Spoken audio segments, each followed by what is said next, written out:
రే లేవండ్రా లేండే నాన్న నుంచి చెప్పాడ్రా మనకి. ఆయన చాలా చెప్పాడు, నువ్వేం చెప్దాం అనుకుంటున్నావు? మగాడన్నాక పొద్దునే లేచి యుద్ధానికి వెళ్ళే కత్తిలా తయారవ్వాలన్నాడు రా. ఆయనే ఉద్దేశంతో అన్నాడు. ఆ రాముడికి లక్ష్మణుడు భరతుడు లాంటి తమ్ముళ్ళు ఉంటే నాకు మాత్రం బద్మాష్ గాడు లఫ్ట్ గాడు లాంటి తమ్ముళ్ళు ఉన్నారు. నేనంటే నీకెందుకు అంత ఇష్టం? ఎందుకంటే నేను అడిగిందల్లా వండి పెడతా కదా అందుకు.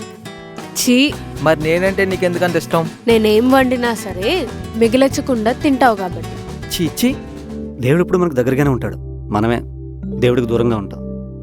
సమాధానం మన దగ్గర ఉన్నా ప్రశ్న పక్క వాళ్ళని అడుగుతాం. నిర్ణయం తీసుకునే స్వేచ్ఛ నాకున్నా, కానీ అది నిర్ణయించేది మా బామ్మే. అన్నయ్యకి పెళ్లి కాకుండా నేను చేసుకుంటే ఇంకేమన్నా ఉందా? ఏముండదు. ఏమీ ఉండదు.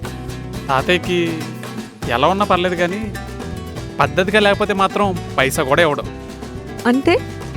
నీకు ఎలా చెప్పాలి, మనం హ్యాపీగా బతకాలంటే ఆయన దీవెనలు కావాలన్నమాట. ముగ్గురు మనవాళ్ళు ఉన్నారు, ఒక్కళ్ళకే బస్ స్టాండ్ రావాలని తెలియదు. నేను వచ్చాను తాత, నువ్వు కనబడలా.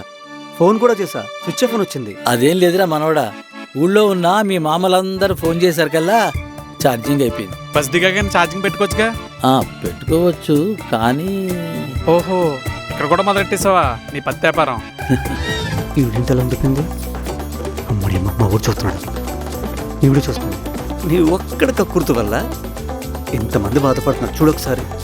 కొంచెం అయినా ముసలి. నాకేం తెలుసురా, నేనేమైనా పోతులు బ్రహ్మన్నా జరగబోయేది ముందే తెలుసుకోవడానికి. బాబు, ఆయన్ని నా ముందు ఏమనకు, నేను తట్టుకోలేను. నచ్చక ఒక అమ్మాయి నచ్చి పెళ్లి చేసుకుందాం అనుకుంటే నువ్వు వచ్చి ఇలా చేసావు. ఇప్పుడు ఏం చేద్దాం? 24 మూవీలలో వెనక్కి వెళ్ళి ముసలిని ఆపుదామంటే ఆ వాచ్ కూడా లేదు.